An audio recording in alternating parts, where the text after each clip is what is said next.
Literally, my heart stopped when I was on a treadmill at the gym. And it was as if the higher powers took me, shook me and said, you got to slow down. It's not the money that makes you happy, because it's how you look at what you have. I'm not advocating to leave the responsibilities and ignore the difficult things. Have the difficult conversations. Self-care is not selfish. You have to, it starts and ends here. There's this notion that our kids come first. They don't. That's true. Here's a bombshell. Your kids don't come first. You come first.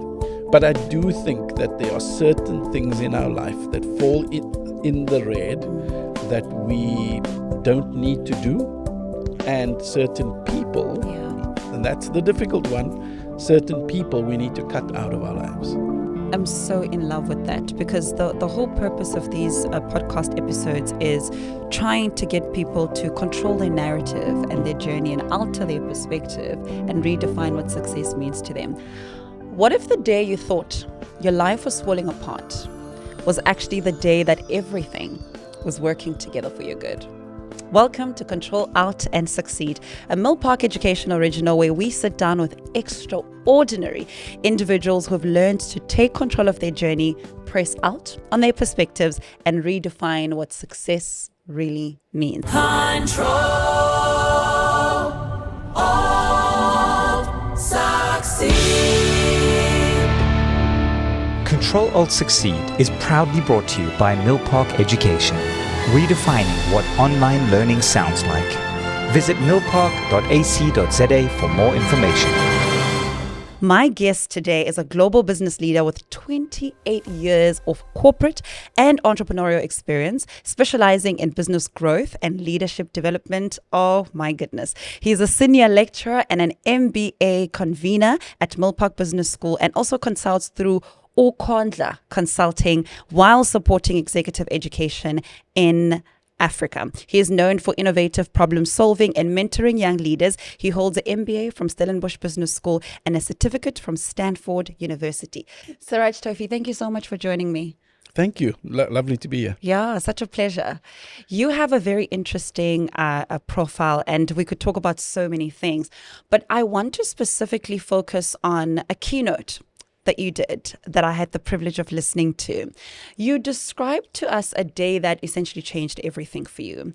And before we even get into that day, what was life like before that day? Like, what was Seraj doing? What was an average Seraj day? Yeah, if I look back at then, it was crazy. It was literally the hamster wheel of life, right?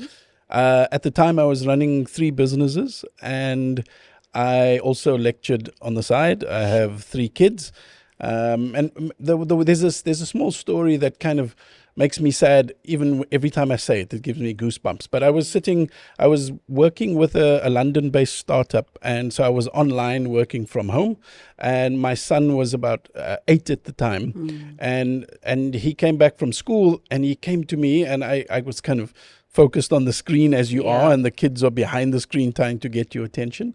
And he said, "Dad, can I ask you a question?" So I said, yes. He says, "How much do you earn?" And I was like, "My boy, I can't tell you that. Why do you need to know this?" I mean, and I was looking at my screen. He says, "I just want to buy a little bit of time so you can play basketball with me." Oh my gosh. Ooh. And I mean, it really hits me. And so that was where you think you're trying to do everything for the kids and earn the money and give them opportunities and all of this. The reality, all they want is your time. Sure. And even that moment didn't really get me like really shaken out of that total hamster wheel. It affected me, and I remember it, and I definitely paused and I went to play with him a little bit. But it's still, I was straight back on that hamster wheel. Yeah. And it only took this day you're talking about where literally my heart stopped when I was on a treadmill at the gym. Yeah. Before we get into the day, I want to dial back to the hamster wheel you talk about, because I can imagine a lot of people are really stuck there. And to your point, the intention is you really want to provide for your family. You want to make sure that, everything is fine. How did you get there? Because you probably always did not start in the hamster wheel. Yeah, look, there's different things that are chasing different people, right? So we all are driven by different things. So people who haven't had in the past are driving to set a new benchmark, right? Yeah. So we have, within a South African context, my generation, my brothers and my sister, we were the first to matriculate and then Sure. get degrees. My brother's just finished his PhD. So we kind of pushing the boundaries of that. So that's what drives us, in that we came from very, very humble beginnings, and that drives us. And then and on the total opposite side, you have kids of the super successful and super wealthy that are being driven by other things, which is trying to make a mark for themselves because their parents and their moms are multimillionaires. So what do I do? How do I kind of live up to that? And so we're all driven by different things, but and that's part of the thing. We need to see what is pushing us, what is driving us. And it's not always a bad thing. This moving fast and trying to achieve is kind of not bad if you can do it within the context of things. Yeah. It's when you get lost within it and you lose sight of everything around you, that's the problem. That is so profound, Seraj, because as you're saying that, I've shared this across my platforms as well, that I went through a season of I was hustling and pushing, right? Because something catastrophic and very bad happened at some point in my life. And I felt like I had a point to prove. But what happened is that I proved the point. And after I proved the point, it felt like there was no drive anymore, because I'm not angry anymore. I said, I'm going to do this, and I did the things that I said I was going to do. But now it's now what's driving me, if it's not the frustration of what I was trying to get past. So I'm so encouraged when you talk about how people need to start kind of investigating what is driving them. That's so powerful. Yeah, and it's that whole thing, you mentioned it in your intro, the redefining of the success, right? So we think the success is the bling and the outside world, and social media has done this with us. So we only see the good days on social media. We don't see the bad days. So we are driven by this visual and this external gratification, right? And so it's about pulling that internally and saying, what's actually driving me? Because, and again, I hate that I don't have the stats at my absolute fingertips, but I heard something recently where the research was done and they researched every level of success. So the super wealthy, the middle class, and the poor. And the same percentage of people are happy. It's not the money that makes you happy. So even amongst the poor, you still have happy people and you have sad people. And when you're up at the top end amongst the super wealthy, the same percentage of people are happy and the same percentage of people are sad, because it's how you look at what you have.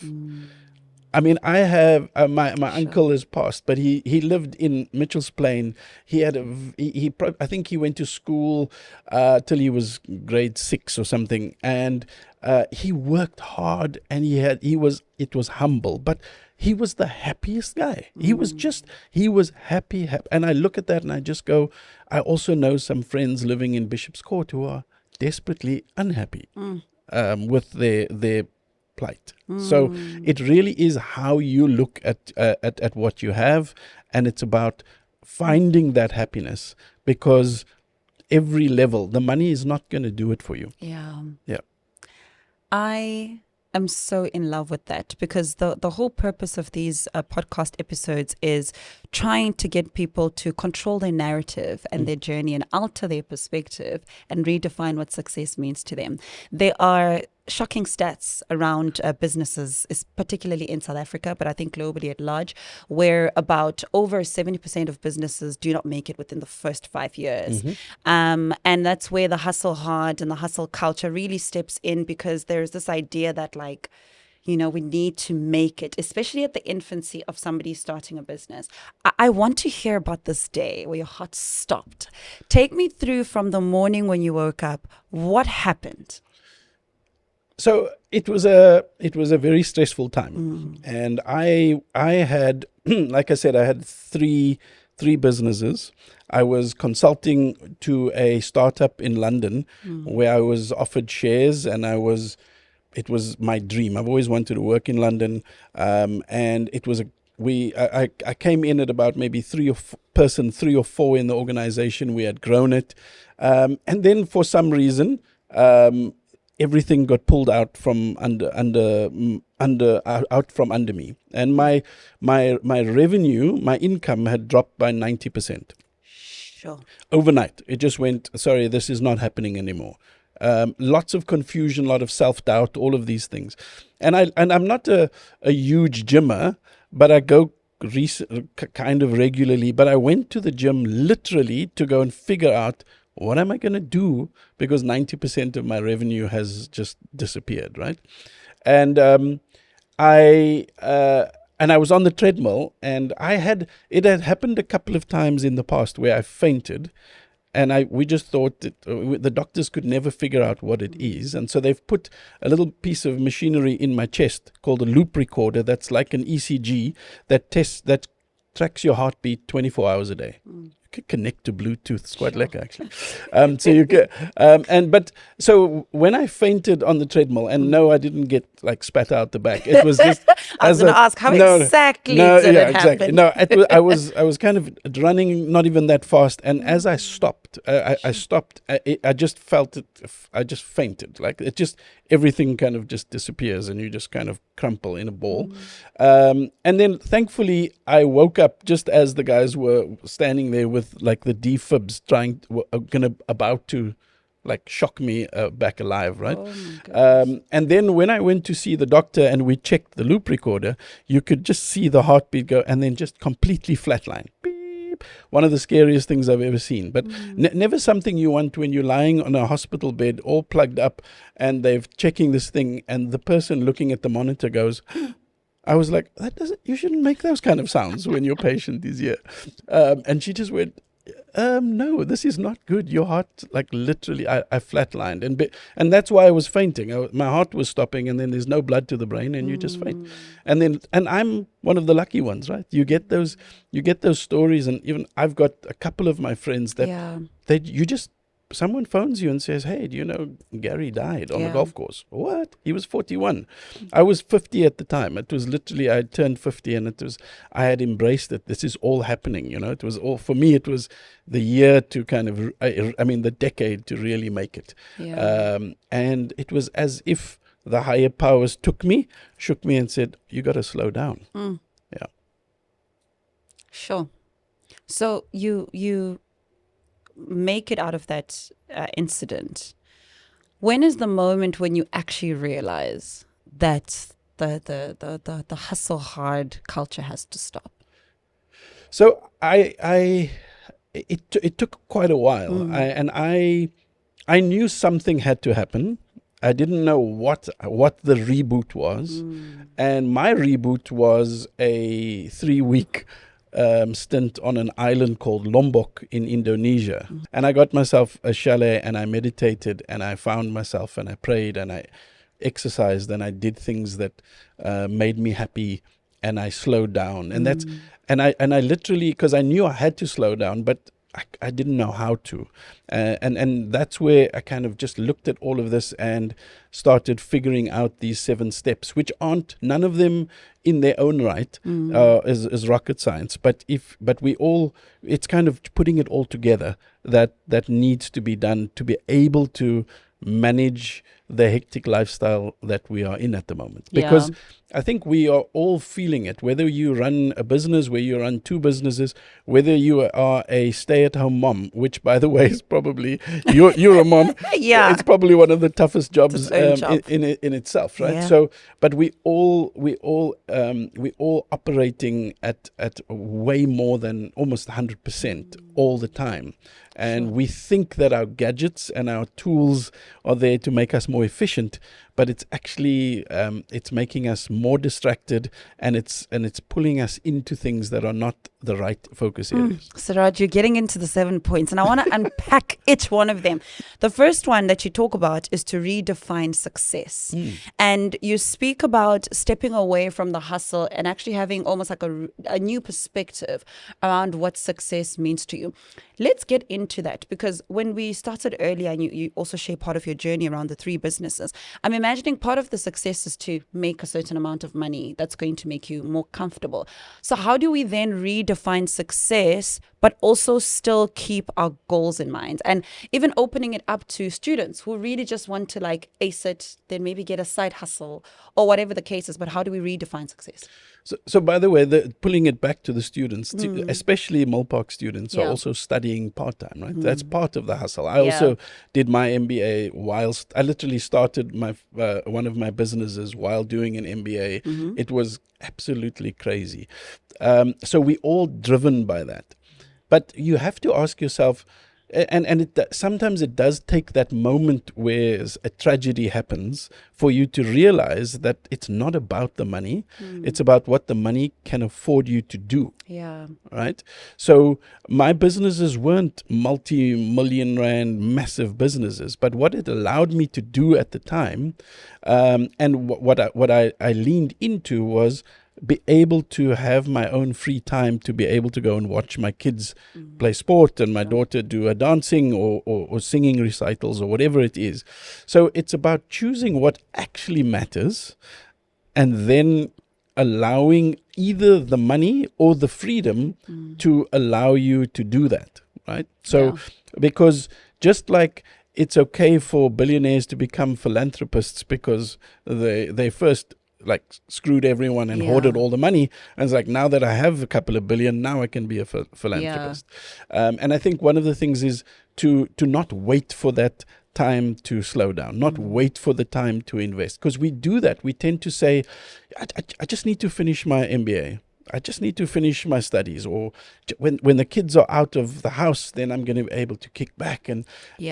But again, the sad stories, and I've heard these as not just kind of hearsay. These are people that we know that have worked all their lives, retired and died a year later, and they what did they do? They worked. They spent all their time sitting in traffic, going to a job they didn't really enjoy, to buy things, to earn money, to buy things that they don't really need, to impress people they don't really know. And you kind of go, is that why we're here? Is that why we're on this earth? Or are we? And if you think, yes, the kids want everything, right? So that's, Dad, I want this, and I want to, can you buy me this? You buy me that? You know, you kind of, sometimes I think my name is not Dad, but it's Daddy Buy Me. Do you know that? But that's my middle name. Yeah. But it's not about that. It's, if you actually pull it down, it's that moment when my son said, "Can I buy some time with you?" So it's about, they just want you to spend time with them. And I catch myself, even now, even when I know the kind of the 7 steps, I catch myself looking at my daughter who's 15, and you go, you really need to get off your phone. But I'm literally on my phone going, "Hey, you need to get off your phone." Oh my goodness. Does it sound familiar? Yeah, Because 100%. Correct. So again, it's about valuing that and not postponing your happiness, because you're not guaranteed tomorrow. That's the whole thing. We aren't guaranteed tomorrow. Yeah. I mean, would you say that part of redefining your success to the point, and what I'm hearing you emphasize quite a lot, is that it's not an event, but it is basically how you do life consistently? The talk that you mentioned, I call the quick guide to slowing down, right? And it's not so that we can slow down and retire. The reality is that there's a lot of ancient kind of traditions where you slow down for success. Yeah. Do you think as high functioning people, we probably maybe have a issue with the word slow down? Because it seems like slow and down. It's not how, like, I'm hustling. Like you said, I've got 8 meetings. Yeah. It sounds like fast upward. Yeah. And slow down is asking us to do the opposite. Because we are, just think about how we brought up. So in our schooling, who's the one that gets all the kind of the accolades are the people who win the race. Yes. Right? It's the students who are achieving A's because they're doing exactly what the teacher says. Oh, that is so good. And they're following everything. Yeah. It's the guy, who are the innovators and the entrepreneurs. They're actually the guys who are the laziest because they're finding the ways around it. Yeah. I don't need to do it like this. I can actually find a different way to do it. It's the laziness that allows for that, right? So it's a weird one. I think our whole education system is rigged in the wrong way because it's about pass and fail. It's about right and wrong. It's not about how do we do this differently and still get to the same outcome. Yeah. Then you're fine. So my kids, and again, it's my nature where it's just kind of because my daughter's she's hugely talented dancer and a singer, doesn't like maths and school and everything else, and speaks quite negatively to herself about that. And firstly, I go, please just change the narrative in your mind, because that's the voice that counts the most. And I was so cool. This morning she said, Dad, I got 65% for maths, which is amazing. And I was like, as long as you're doing your best, how can we ever ask you to do anything more? Because again, we are putting the emphasis on the wrong things. So I go to her and I say, okay, so you're not the A student, but do you have a good social life? Are you good friends with people? Yes. Are you a good person? Yes. Can you sing and dance? Yes. So where are you? How are you failing? You know, I was like, just redefine what success is, even at that level, so that when they get a little bit older, they can look at it and go, yeah, I'm good. Yeah. And to your point about, the school system, I always just say to people that, structure is very important in any organization or anything. But structure usually becomes the base and the foundation, coupled with our gifts and our talents, that helps us develop into almost the true origin of who we are called to be. Yeah. And I think that's essentially what your daughter is doing in this case that you just explained, where you're saying, cool, you don't have to love it. I'm not expecting 100, but I'm expecting you to do your best. Yeah. And one of the things we're battling with at the moment is that some of our students also want to do perfect and the best. So what do? They go to AI to rewrite their things to make it perfect. Yeah. And I just keep going, it's okay. It's okay to have your own thoughts, but not make it perfect. Yeah. Because it's not about that. Don't let AI take away your personality. Yeah. I want to hear you. And if you say they're a little bit, we're trying to get leaders who think differently, not necessarily leaders who write perfectly. I want to get into the second step to slowing down, which is simplify your life. Yeah. And you talk about auditing, and you compartmentalize things in people's lives, the green and the red, right? And when I listened to that, I thought to myself, there are things that I do as a mom and as a business owner that could be in the red, but because I convince myself that the result is the green, I throw it in the green. Yeah, and so just in case someone hasn't heard that talk, it's a traffic light system, green, orange, red, right? So, and you literally look at your life and go, what are the things that really I love doing? Yeah. Who are those people that when I spend time with them, I just go, that was good. They feed your soul. Put them down in the green thing, right? And then you go, this stuff I do, it doesn't really upset me. I can do it. That's the orange. Yeah. And then you get the stuff that you really don't like doing, and that's in the red. And the people that you don't like spending time with. And the difficult thing is sometimes it's family and friends that you've had for a long time, where you come back and you go, I just don't feel good after spending time with him. And my suggestion is get rid of or stop the stuff that's in the red and do more that's what's in the green, as simply as that. So one of the things that I've kind of started doing after my I've kind of called this my post-pacemaker lifestyle, because I've now got a pacemaker, and I kind of, after my heart thing, that's what keeps me going, is I love singing. And so I joined a choir. There's a choir at my kids' school with teachers and parents. I go to choir lessons and I sing, and it absolutely feeds my soul, And I've just ended up doing more of the stuff that I like doing. Yeah. You know, I love what you're saying, but I want to challenge it a bit. Oh, I love that.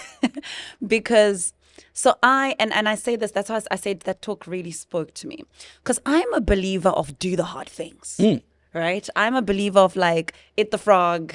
Yes. It's gonna suck. Just get it done. Follow the plan. But the concept you're introducing is the authenticity in doing the audit. So what's the fine balance of doing the hard things? And maybe sometimes the hard thing is like studying for that exam while you've got work, 100%. like while just things are going upside down. How do we simplify our lives to that point in a way that still puts into perspective everything that we still need to deliver, maybe in that specific season? I'm not advocating to leave the responsibilities and ignore the difficult things. Have the difficult conversations. Yeah. And you've got to, you've got to eat the frogs. I believe that as well. If you've got your to-do list, Yeah. get the difficult things out the way first, because our natural procrastination kind of that kicks in. And again, like Mel Robbins says, procrastination's actually it's a stress relief kind of thing. We procrastinate because we don't really want to do that thing, and there's so much stress going on, so we'd rather go and scroll, just easy things on doom scrolling. Yes. So yes, we can't totally ignore the difficult things, and we have to do it. But what I'm saying is there has to, and this work-life balance thing is such a difficult, because it's cliched, right? It's like, come on, we all been there. It's like That's for the billionaires. yeah, Raj. work-life balance. Is there really something like that? But I do think that there are certain things in our life that fall in the red that we don't need to do, and certain people, and that's the difficult one, certain people we need to cut out of our lives. What I'm learning from you in this moment is eating the frog, doing the hard things when necessary. But I think having a green tab towards the end of the day 100%. or in the morning helps you simplify your life. So when it's time to do the hard things, we do the hard things. But maybe the excitement of, I get to sit with my favorite person after this, is also just kind of helps me stabilize my entire day, my energy, my mood, or I get to go to the gym in the morning or whatever the case is. I love that concept. And it's very personal. So there isn't a right and a wrong way which says, oh, you must be up at 5. Because there's the whole 5 a.m. club and go out there and crash it. Yes, there's merit in a lot of these things. But it has to be your green, your orange, and your red. That's the thing.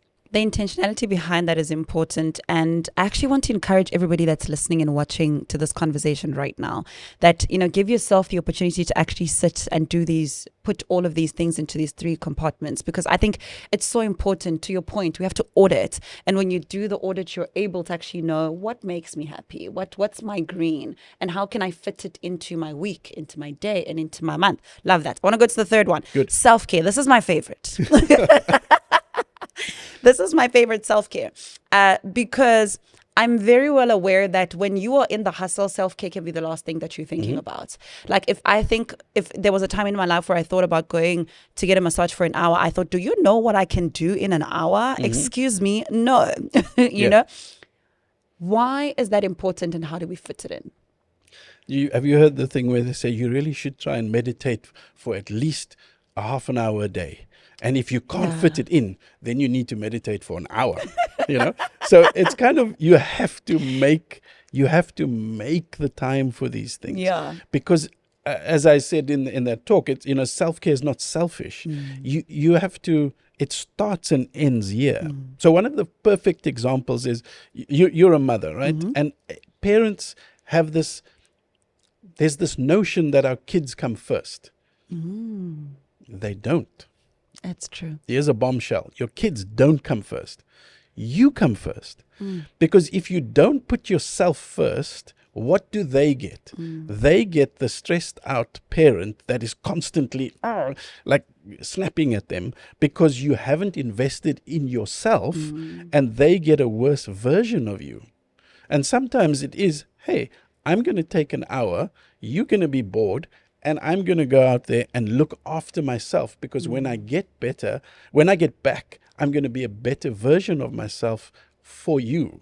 And for me, obviously, but for them. I want to get a little bit into boundaries. Okay. Because I think that is a big part of self-care. You know, when we talk about our kids, coming first, we give them that impression as well. So we can't also set boundaries with our children. I say this because something interesting recently happened to me. I've been teaching my toddler around boundaries, and every time I say to her, or not every time, but sometimes I say to her, I need some privacy and I need some time alone, and please can you go and either, like, she goes play with her friends or read a book, but we're in the same environment.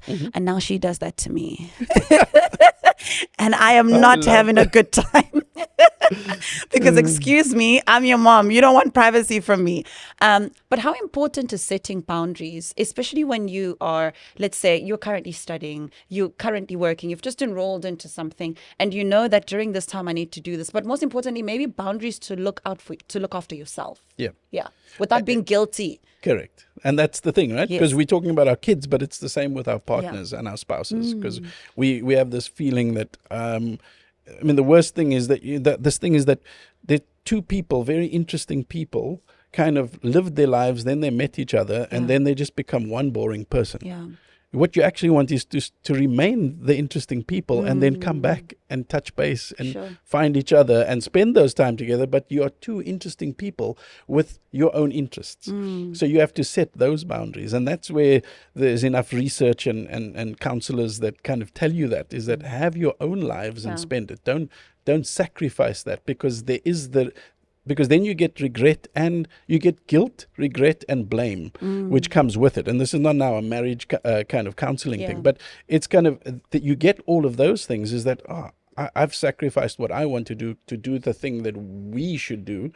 Now you're just grumpy. Yeah.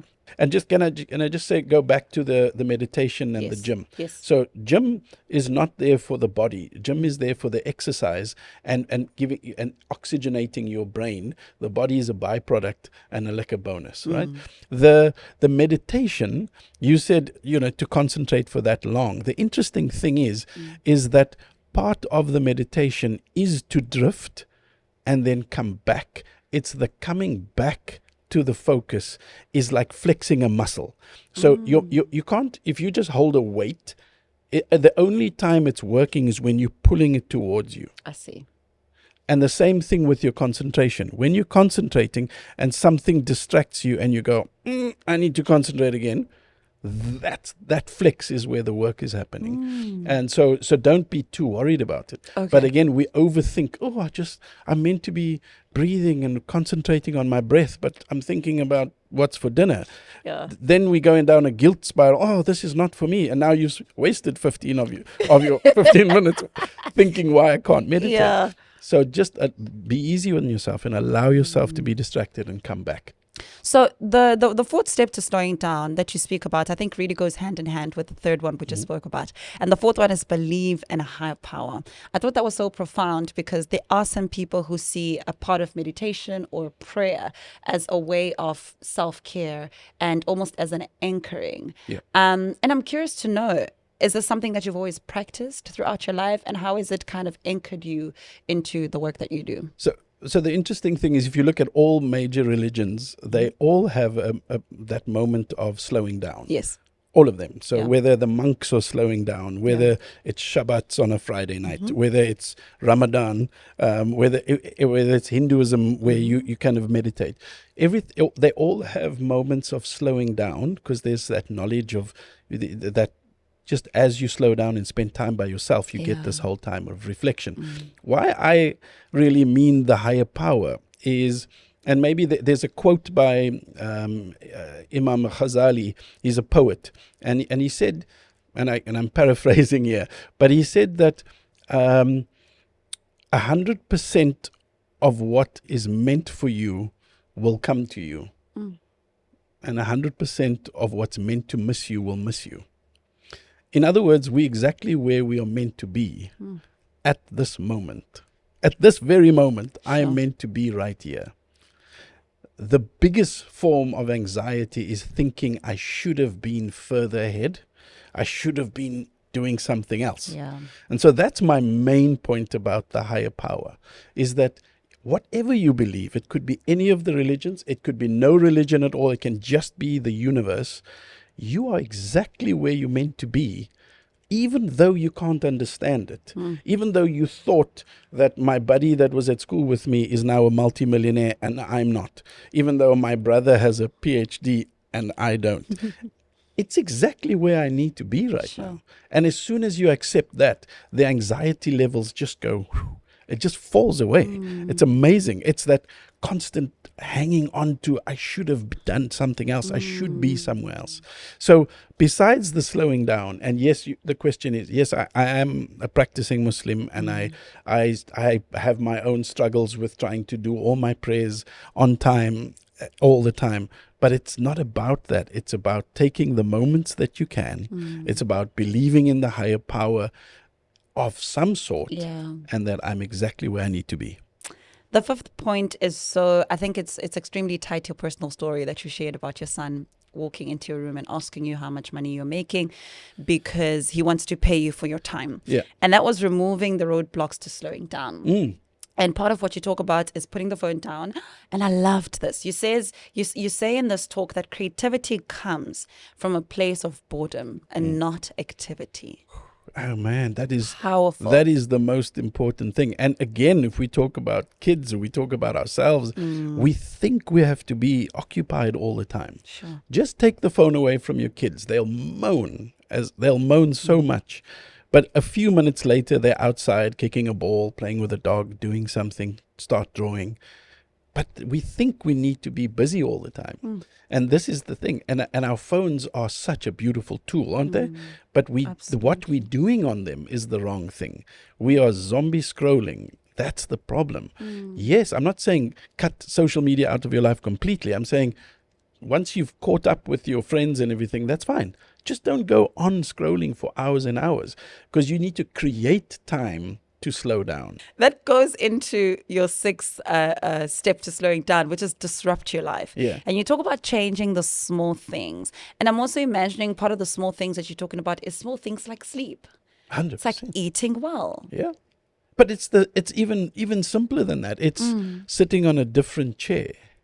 So I get into the same thing. You sit around the dinner table, and I sit. That's my spot, and that's Mom's spot, and that's Johnny's spot, and then whatever. Just sit on the different seat and see everyone just look at you, going, huh? Even at the boardroom table, just people sit in the same place. It's unbelievable. If you just change that, you get a slightly different perspective, and people just start going like that. We drive the same way to work every single day because we think it's about the most efficient. If you chose the route less traveled, if you chose the route that has got a slightly better view with Google Maps and all those kind of apps, you realize it's only 2 minutes longer.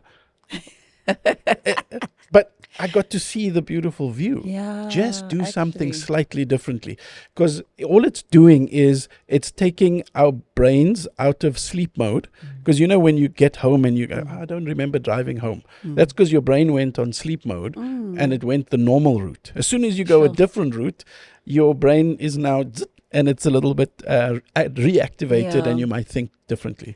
The 7th point is start small. Oh, I love this so much because you spoke about not comparing your day 1 with other people's day 5. Because this happens a lot in the new year. Okay, it's 2026. We've just kickstarted. The vision boards are up. Everybody's excited. It's about to be an awesome time. And then you see a colleague or somebody who's probably like now has the 6-pack and their body is forming a little bit better than yours, but you started gym a month ago or a few weeks ago. Be gentle with yourself. It really is about taking it slowly. Sure. So after, again, post-pacemaker life, Yeah. I decided, I'm going to run. And my first couple of weeks, I ran for a minute, walked for a minute, ran for a minute, walked for a minute. Nice. And 5 months later, I ran a half marathon. Sure. And you can go from 0 to there. But the reason why you start slow, and yes, I'm getting a little bit technical, is that your body can adjust. So if you've got a funny knee, as you're going slowly, the muscles around your knee get stronger and stronger and stronger. And by the time you need to run, and by the time you need to run longer, your muscle around your knee protects it. If I go from day 0 and I'm going to run as far as I can now, my knee bombs out. Yes. And I'm out for 3 or 4 weeks, Yeah. and then I can't do it. Same thing with lifting weights, right?